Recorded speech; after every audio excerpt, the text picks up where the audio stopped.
to ask you questions, and then I'm going to ask you to put your answers into the chat. And Christy has been so kind to volunteer to help me out. She's going to be reading what you write in the chat. And so we have a lot of valuable materials to cover. So why don't we get started? And I'm going to share my screen here. And Chrissy, just let me know, can you see that? Yes. Yep. Okay, great. So today I want to talk with you about what I call the Great Awakening, because today companies and their leaders are finally waking up to a new normal in the way they must run their businesses and the leaders they must be in order to thrive in the 21st century, and especially because of the global initiations that we're experiencing today. And by the way, this new normal is exactly what the younger generation millennials have been challenging their leaders to cultivate for years. And yes, it took a pandemic to finally wake us up. According to the US Bureau of Labor Statistics, did you know that in April of this year, 4 million employees quit their jobs? This is the highest number since 2000. And in June, an additional 3.9 million quit their job. With all these resignations, there are a record number of job openings, 9.3 million. In fact, companies today are looking for a different kind of a leader. If you're a leader in transition, you have an opportunity to be that leader. There was an article recently that was published in the Wall Street Journal that reported that companies are again recruiting new leaders, but they're giving priority to different values in them. There are various factors like the impact of COVID-19, leaders guiding a mostly remote workforce, and stakeholder capitalism that have expanded the role of a leader beyond just running a profitable business. And so companies are looking for different qualities in candidates. This was a cartoon in the Wall Street Journal. And here's a candidate being interviewed and saying, well, yeah, the years of 1966 through 95 are blank because I was on tour with the Grateful Dead. Okay.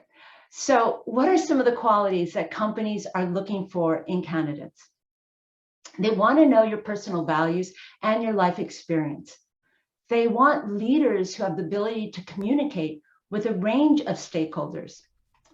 They want to focus on workforce well-being, and they want leaders who have empathy, sensitivity to others, being thoughtful and understanding of others and their viewpoints and their feelings, much different than in years before. They want leaders who can anticipate what's ahead, not just what's in front of them, and leaders who are comfortable with uncertainty and can thrive and have in crises. So companies are also asking different questions to their candidates regarding a remote workforce. How will you lead a remote workforce and create a sense of belonging so your people are motivated to achieve their best? Regarding DEI, how have you created a diverse and inclusive environment in prior roles? Or regarding belonging, how do you bring a divergent group of people together? Regarding well-being, how do you create a culture that includes mental and physical well-being, especially during these times when your employees will have work-life balance and won't burn out? And by the way, burnout is probably the #1 reason that employees are quitting their jobs. Regarding retention, with so many employees quitting their jobs and workers globally considering quitting their jobs, how will you retain employees, attract new ones, and create a culture where your best people feel they're valued and have a stake in the company enough to stay? And regarding engaging and developing millennials, a new generation millennials are in management roles and taking higher senior positions. How will you develop and coach them so they're the kind of leaders who can thrive in a new normal? And regarding vaccinations, what's your belief on vaccination of employees and those we need to hire? And how would you handle this situation? Now, the key is to answer these questions before they're asked of you.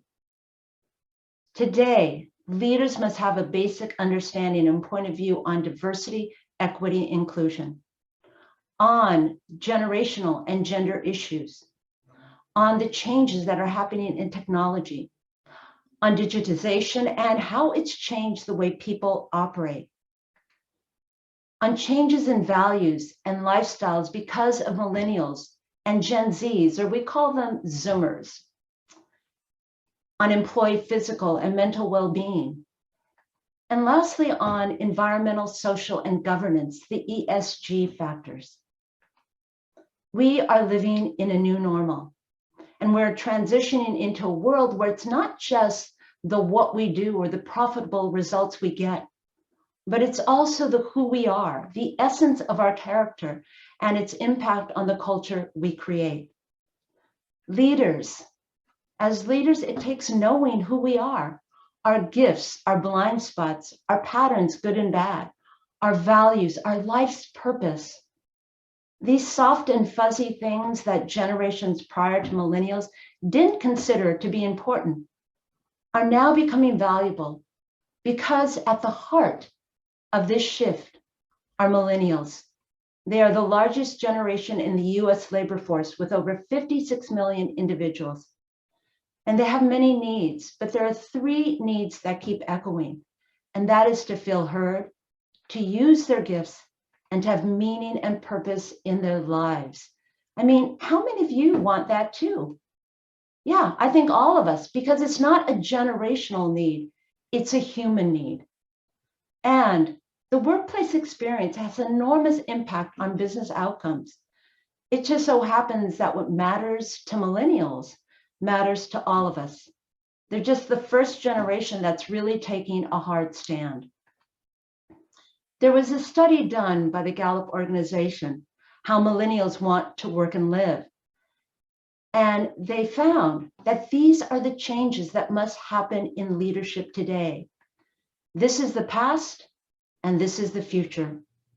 From my paycheck to my purpose, from my satisfaction to my development, from my boss to my coach, from my annual review to my ongoing conversations, from my weaknesses to my strengths, and from my job to my life. So what's the path to go from the past to the present and into the future? And how do we make the shifts, especially for those of you that are transitioning into the next chapter of your life? Well, over the past decade, I have found it's by embodying the leadership capabilities that are needed to thrive in the 21st century.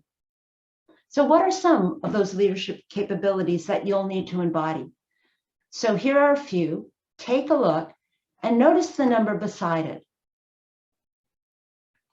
And what I now want you to do is I want you to put the number into the chat of the leadership capability that you'll commit to develop into a 21st century leader.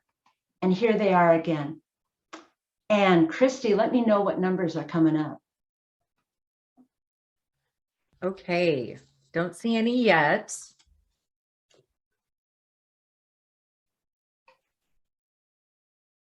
Ten, 7, 7, 8, 7 Okay. and 8, 5, 2, more tens. Wow. Okay. So what's the 1. path to embodying these leadership capabilities? It's leaderships. They are the principles of Sawubona leadership, which was born out of the millennial generation. There is a whole story about the birth of Sawubona leadership that's in my book. But Sawubona is a Zulu greeting meaning I see you, as in seeing the whole person. And today, Sawubona leadership, and at the heart of it, the gift-centered approach, is in over 30 countries. And here are just a few. Now, the method is documented in my book and through stories. And when we launched the book at the end of 2018, we were very fortunate because it hit the #1 bestseller in leadership and in business management and the book sold all over the world. And I go into more depth in my book about the leaderships that we'll discuss today. So 21st century leaderships, there are 5 of them, and they are key to thrive in the 21st century. Because when you make the shift, you're then able to embody the leadership capabilities that are needed to lead in this century. So 21st century leaderships, there are 5 of them, and let's go over each of them. The first one is from control to connect and receive. When I talk about connection, I'm not talking about communication or connectivity. I'm talking about how I feel when I'm with you.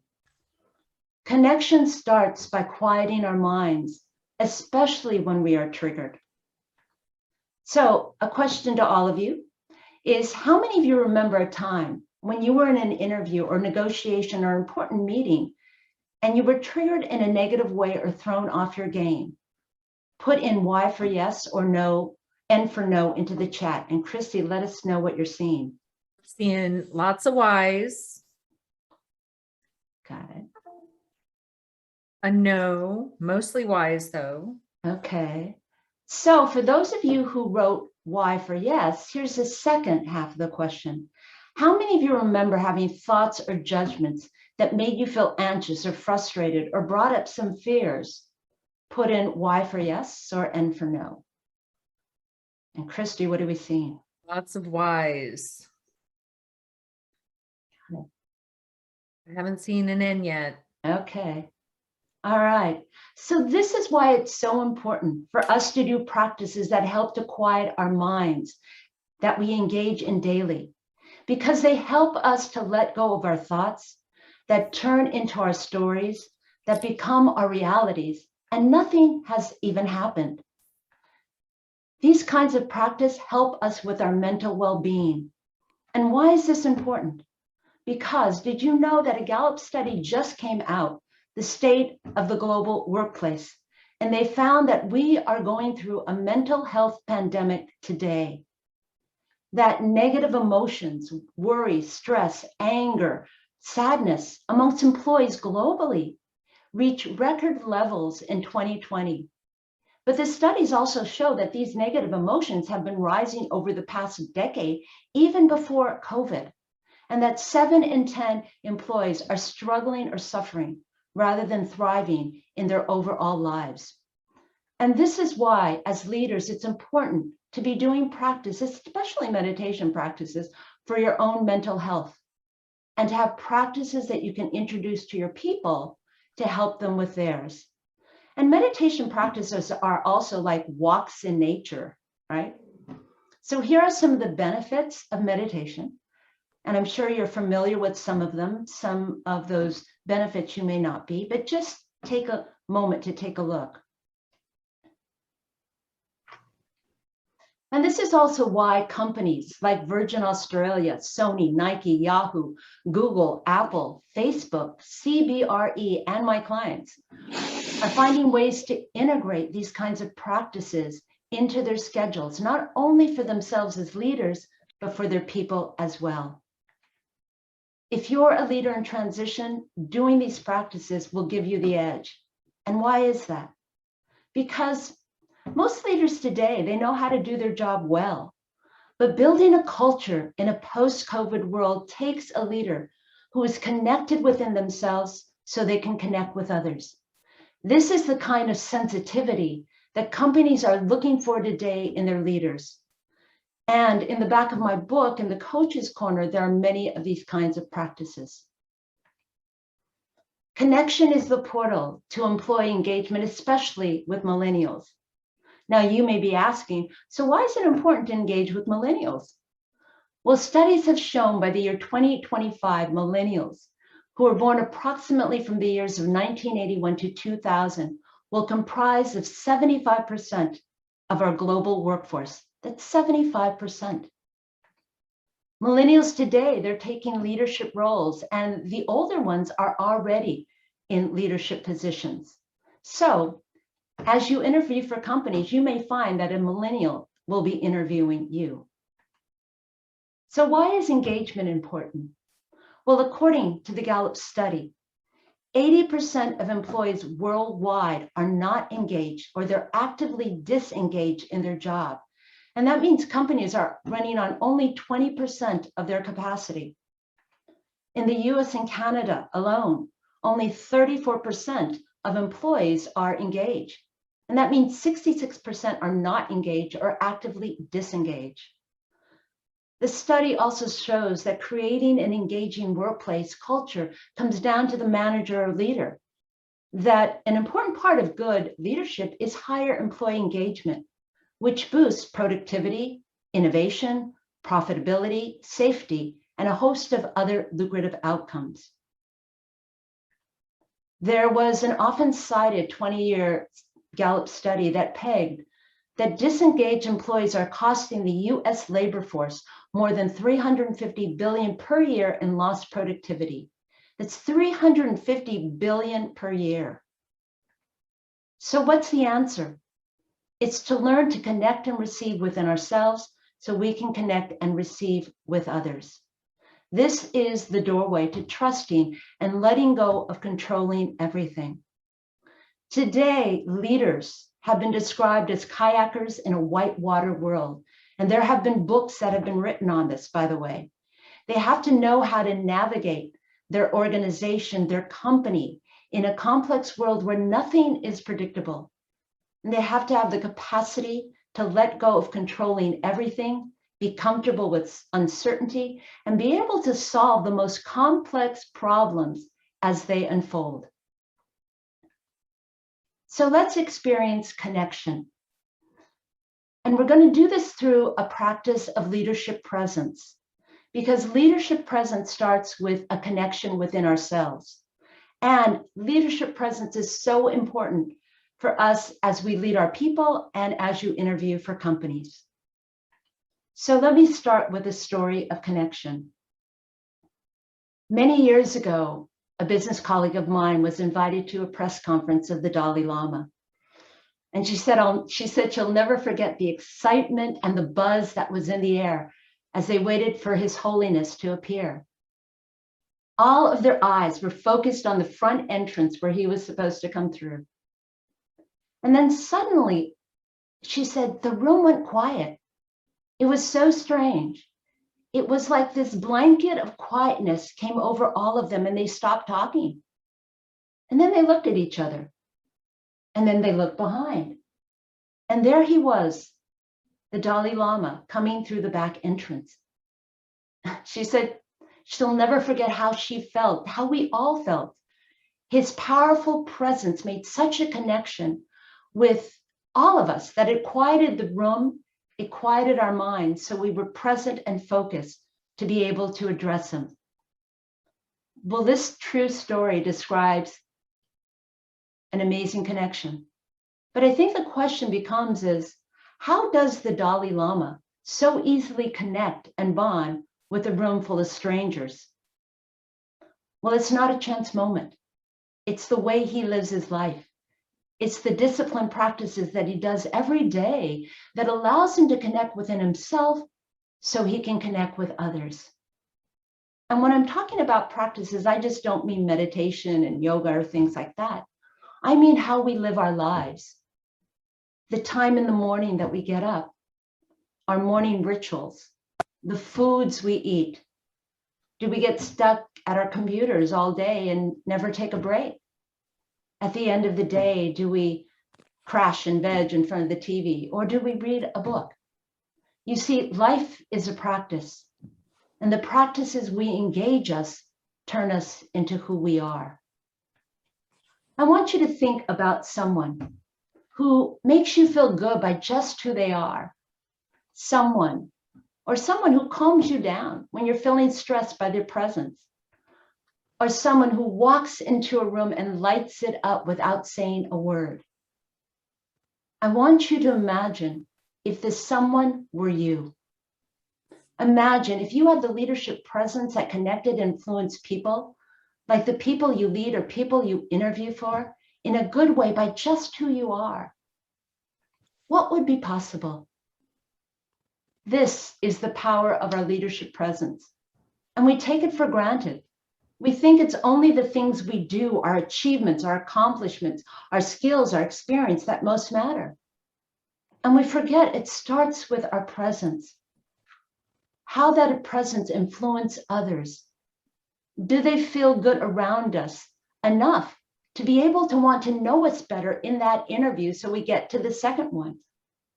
Do they feel good around us enough to ask more questions about the products and services that we're selling, or to negotiate in a way that both of us win? Our leadership presence starts with a connection within ourselves so we can connect with others. And as Maya Angelou, the civil rights activist, poet, and award-winning author said, I've learned that in the end, people will forget what you said. People will forget what you did, but people will never forget how you made them feel. So I'm going to give you a practice that I've given to my clients that they do that's helped them to embody the kind of leadership presence that influences others in a positive way. And embodiment is important. Why is it that I say that? Well, because you can have the insight that you know you need to be more patient. But unless you do practices on a consistent basis that allow you to embody what it feels like to be patient, you'll never develop the habits that lead to your competency where you are patient and not just trying to act it. So we're going to learn a centering practice that I learned from my teacher, Wendy Palmer, my sensei. Wendy is a 7th degree black belt in Aikido. And Wendy took the art of Aikido and she translated into the business world. And for more than a decade, Wendy has traveled the globe working with leaders. And her practices, by the way, are backed up by neuroscience. And some of the companies she's working with are NASA, if you can believe that. That's so amazing. So I'm going to share with you what the practice is, and then we're going to get up and do it. Okay? Are you guys gamed? Hopefully, yeah? All right. So you can do this sitting down, but it's better if you stand up. And you're going to stand with your feet shoulders width apart. And you're going to imagine that your breath starts at the back of your heels. And you're going to inhale up the back as if lifted by the blue sky. And then you're going to slowly exhale down as if water is trickling down the front of your body, flowing right into the earth.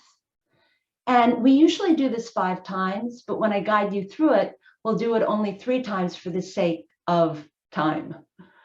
And then next, you'll connect with the earth. You'll feel the earth underneath your feet. You'll feel it supporting you. And then you'll imagine that the field in front of you is equal to the field behind you. And that means even if you have to go through walls, you imagine the walls are not there. You imagine that the field to the right of you is equal to the field to the left of you. You'll imagine the field above is equal to the field below.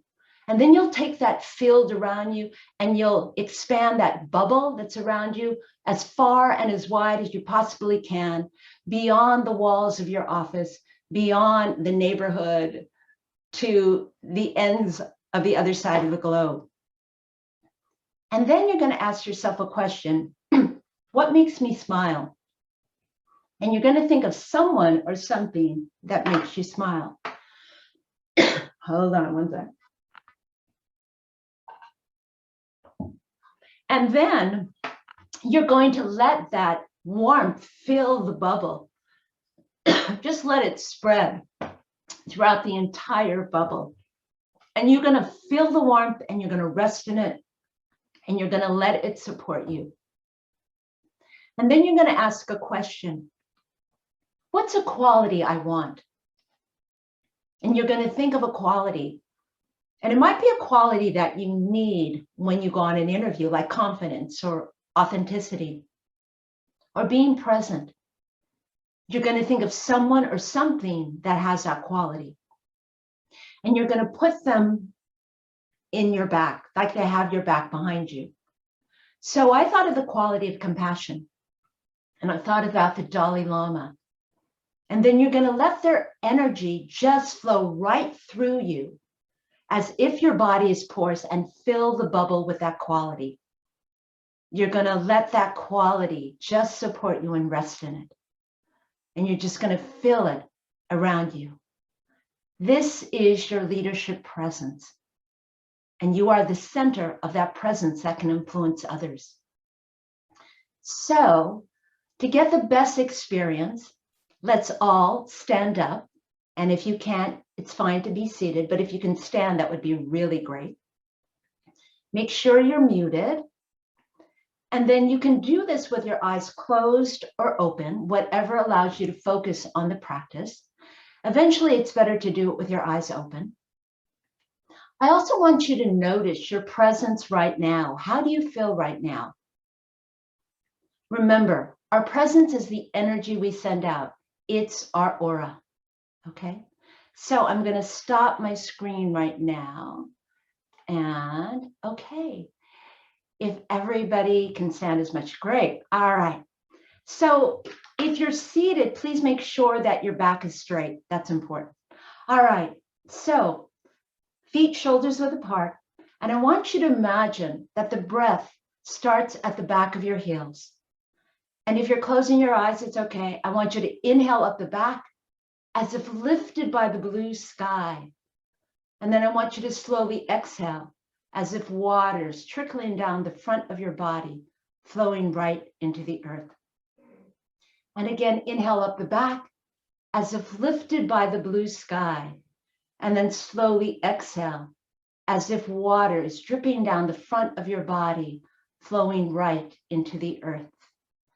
And again, inhale up the back as if lifted by the blue sky, and keeping that uplift, slowly exhale as if water is trickling down your body, flowing into the earth. And now connect with the earth and feel the ground under your feet. Feel it supporting you. And now I want you to imagine the field in front of you equal to the field behind you. The field to your right of you equal to the field to the left of you. The field above you equal to the field below you. And now take that field and bubble that's around you, and I want you to expand it as far and as wide as you can imagine, beyond the walls of your office, beyond your neighborhood, up into the universe, down into the core of the earth, to the other side of the globe. And just feel that enormous space that's around you. And now, what makes you smile? I want you to think of someone or something that makes you smile. For me, it's blue skies. And let that warmth fill the entire bubble and feel its support. And just be there in that warmth. And now I want you to think of a quality that you would like to have, maybe for the rest of the day, maybe a quality you're going into a meeting later on. And I want you to think of someone or something that has that quality. And I want you to put that behind you as if they have your back. And then let the energy of them flow right through your body and into the bubble, and fill the entire bubble with that quality. Let that quality support you and rest in it. And as you are the center of that quality, of that leadership presence that you have, if your eyes are closed, slowly open them. And then in that presence, have a seat. I'm going to bring my screen up again.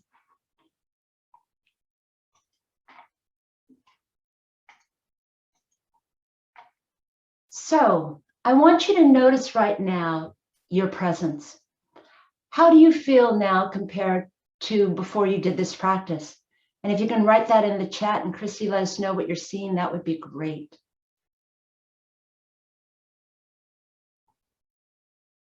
Calm, connected, calm and relaxed, calm, more expansive, confident, relaxed, settled, open, smooth, centered, relaxed, ready, calm, confident, lots of calm, quiet, positive, free, Quieted. I like that. Oh, wow. Nice, nice. Yeah. Calm, free. Here you go. Great. So I want to invite you to use this practice to start your day so you're in the leadership present you want to send out to others. My clients start their day with this practice, and they also use it before they go into meetings, interviews, speaking presentations, negotiations. And when they get triggered, they use this practice to recenter and come back to a calm and grounded state. The key is this: to do this practice when you're not triggered, so when you are, it works. So let's look at the second leadership, which is from conformity to see and accept. Millennials have a saying: one size does not fit all. Millennials want to be seen and accepted as unique individuals, not part of a mass herd. And they are pushing their leaders to honor and respect the diversity and inclusion of all human beings. This is a generation who wants to bring their whole self to work, not be one person at home and one person at work. So seeing and accepting people for who they are starts with seeing and accepting ourselves for who we are. Our gifts, our blind spots, our patterns, good and bad, our values, our life purpose. Today, companies want leaders who know themselves on a deeper level, because it's not just what we achieve, it's the character of who we are. And in knowing who you are, it's then finding alignment between your personal values and the core values of the organization, between your life purpose and the mission and purpose of the company, and then helping others do the same. So let's look at a few of the most important areas to consider in knowing yourself, especially when you're looking at the next chapter of your career or your life. So let's look at our gifts. So what's a gift? A gift is what we were born to bring naturally into the world. It's what we do without thinking about it. It's just who we are. It's different than a strength, because a strength we work hard at to be competent in. And we can get so good that it looks like a gift. But a strength takes energy and effort, where a gift is effortless and fills us with energy. So I'd like you to put into the chat one of your gifts and an action that backs up that gift, because our actions point to our gifts. And here are an example of some gifts and actions. And then Chrissy, let me know what you're seeing. Right. So you want people to put their gifts and actions in the chat? Yeah, if they could do that, that would be great. Okay.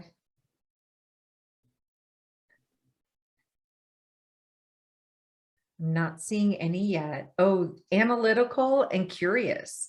A servant's heart, compassion, listening, intellectual curiosity, figure things out, analytical, insight, high standards, drive, passion, curiosity, continuous learner. Great. Okay. So knowing our gifts allows us to find different vehicles to use them in. And finding the vehicle where all our gifts come alive is our calling. Our calling actually opens up to our life purpose, our why. And so what are your blind spots? We overuse our gifts until they become our weakness. And this leads to our blind spots, what we are blind to and need to learn. And our blind spots are not negative. They are the other side to our gifts. So let me explain. So I want you to think about someone who has the gift of drive and determination. That might be you. Someone who is good at achieving results. Someone who's good at getting things done and checking it off their list. When they overuse that gift, what do they miss out on? I mean, think about it. Perhaps is it enjoying the journey along the way? Is it connecting with others because they're so fast to get things done? The blind spots are determined by how we define our gifts. But usually the other side to this gift is slowing down, being present, connecting with the experience, connecting with others, and being patient. Now I want you to think of someone who's the gift of being analytical, someone who's good at analyzing external information and from there making decisions. When they overuse that gift, what do they miss out on? Is it perhaps opportunities because they take so long to analyze it that things kind of pass them by? Usually the other side to this gift is being able to make decisions with your intuitive knowing. Now I want you to think of someone who's good at planning, someone who's good at taking a myriad of ideas, putting them into a strategic plan with timelines, deadlines, milestone reviews. But when they overuse the gift, what do they miss out on? Is it perhaps being flexible and going in another direction when things don't go according to plan? Usually the other side to this gift is let go with the flow, and be in uncertainty. So here are some of the other blind spots to the other gifts. As I mentioned, blind spots are not negative. They are a roadmap to what we need to learn and develop. And we can do practices to turn our blind spots into strength. So we have the capacity to do both. For example, we have the capacity to plan and also be flexible and go in another direction. So I want you to take a look at the gift you put into the chat. What do you think is the other side to that gift, what you're blind to and need to learn? It's usually the opposite of how the gift is defined. What's your blind spot? Especially as a leader, it's important to know what trips us up, particularly when we're in an interview. So here are the examples again, and put them into the chat. And Chrissy, let us know what you're seeing. Okay, wasting time going down rabbit holes too far. Ooh, okay. Analysis paralysis. Yeah. I'm not comfortable with uncertainty. Mm-hmm. Okay, well, let's move on. What are your values? So what's a value? A value is what's most important to us in our lives. So I want you to write in the chat, what's one of your values? And here is a list of values. My top value is health. What's yours? So Christy, when you see some, let us know. Honesty, integrity, learning, fairness, helping, reliability. Ah, great. Okay. So the next question is do you live your values according to how you describe it? I had an executive one time that told me that his number one value was his family. And he described it as spending lots of time with his wife and his kids. And so I asked him, I said, well, do you live your value? And I remember him looking at me, he said, well, what do you mean? I said, do you spend lots of time with your kids and your family?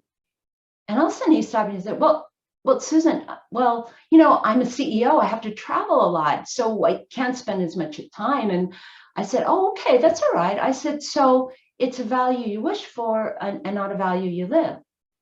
And he went, yeah, that's true. So I want you to notice if the value you put in the chat is a value you wish for or a value you live. And if it's a value you wish for, what do you need to do to make it a value you live?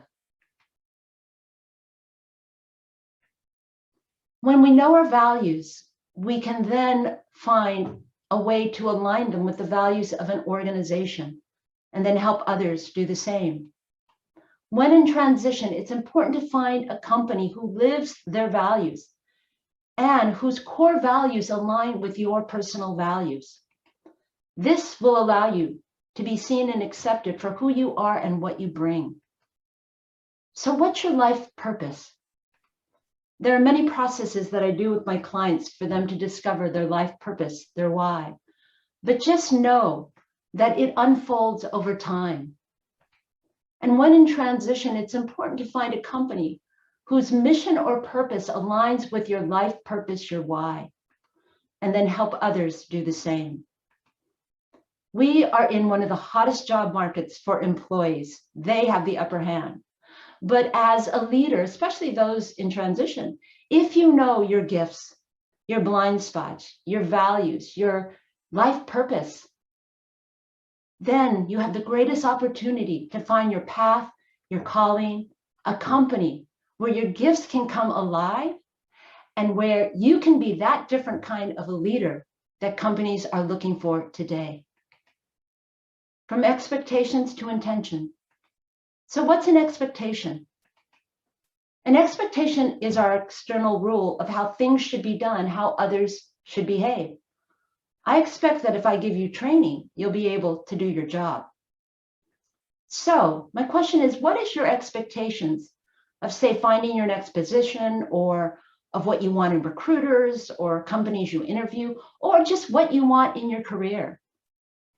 Write it in the chat, and Christy, let us know what you're seeing. Hey, nothing yet. Honesty, Honesty, stability, stability, yeah.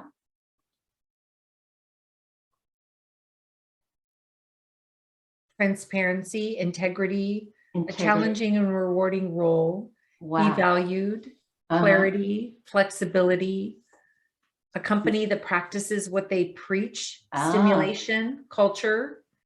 Cool. Okay.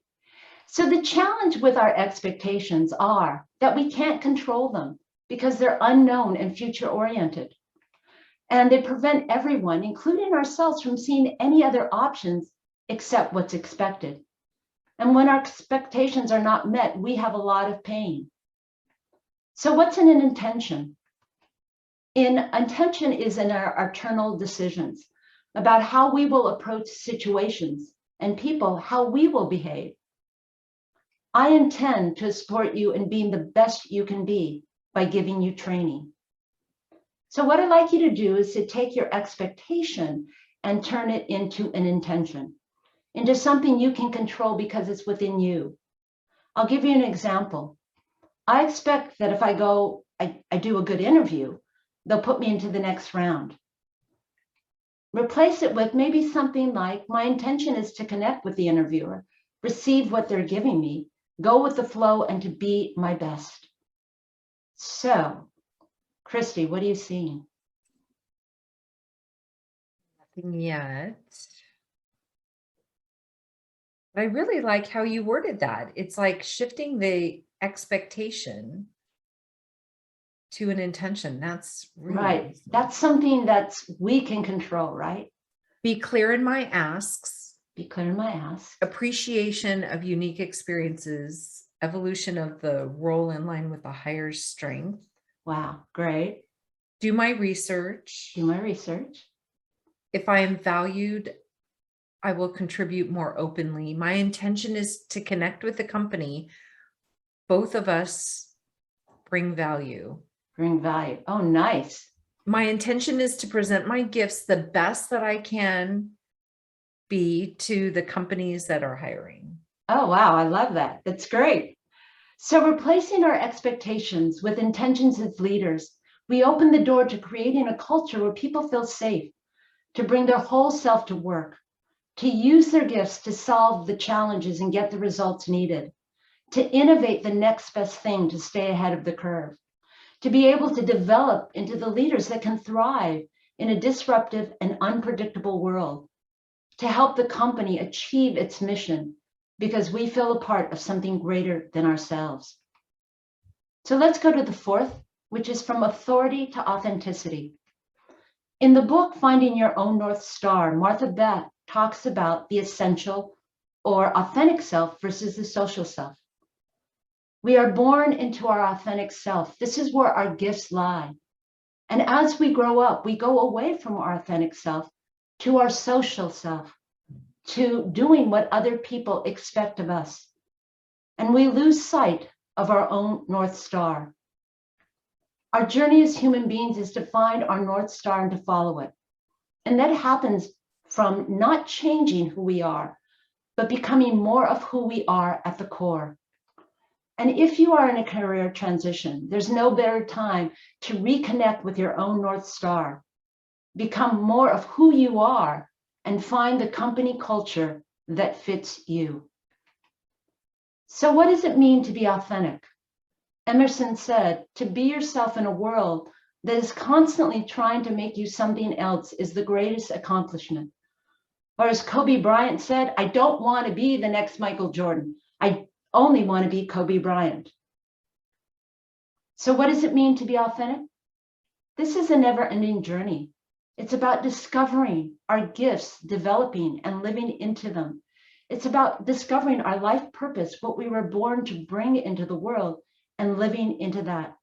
And when we do that, the possibilities are that we will live a whole and fulfilled life, not just what we achieve, but living who we are and living in the integrity of seeing and accepting people for who they are. So even if they have different views, we can respect that too. Let's go to the fifth, which is from bottom line myopia to belonging. In the very beginning, I mentioned that various factors like COVID-19, remote workforce, stakeholder capitalism has expanded the role of the leader beyond just running a profitable business. Today, leaders are understanding how important belonging is. And, think about it. You could do all the right things. You can have numbers that back up that you have diversity, equity, inclusion in your company, and people can still feel they don't belong. So creating a culture of belonging is so critical to keeping your best employees, especially millennials. Millennials value contributing into their communities. They have a deep desire to belong to something greater than themselves. And there was a study done, an international study done by Viacom, and they interviewed 15,000 millennials, and they found that 78% believe that companies have a responsibility to better the world. So how do you find your tribe? Many companies, they're looking for good leaders, but to find your tribe, you first must know who you are. What are your gifts? And do they come alive in this position? What are your personal values? And do they align with the core values of the company? What's your life purpose? And does it align with the mission or purpose of the company? And do you feel you belong? And as you're seeking out this company, make sure you learn, embody, and master the 5 leaderships, that you live into your values, that you live into your gifts and your purpose you were born to bring into the world. And then when you find this company, help others do the same. This is our last check-in. Based on the leadership capability that you committed to develop in the very beginning, I want you to type the number into the chat of what leadership will you commit to work on. And Chrissy, let us know what you're seeing. Hey. 1, 2, 2, 3, 1, 1, 3, 3, 2, 1. A lot of ones. Some 1s and 3s. Yeah. Okay. So I want to leave you with this call to action. The world we're living in today requires a different kind of a leader that we were in the past. To succeed in a complex world where nothing is predictable takes an openness to let go of our so-called sacred cows that don't work in this century and be willing to listen to the needs and the ideas of the next generation of leaders.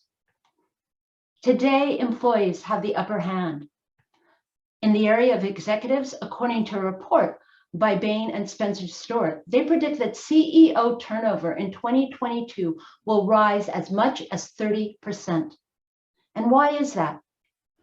One of the most important factors of this turnover is that CEO skill set increasingly don't match the company's newest priorities. The great war for talent is on.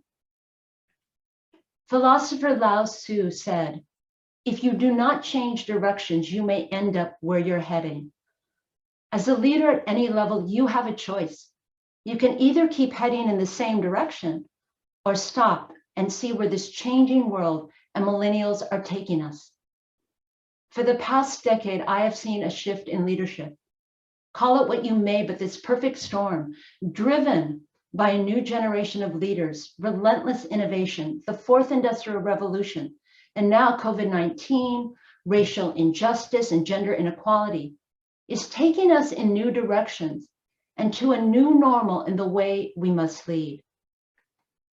Imagine what would be possible if you found your tribe, if all of your gifts came alive in doing what you do and being who you are.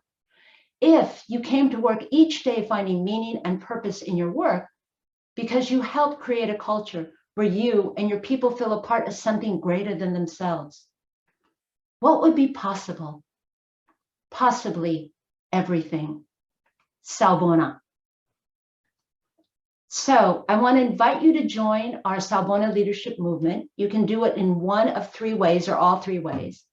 You can go to my website and join our global Sawubona community.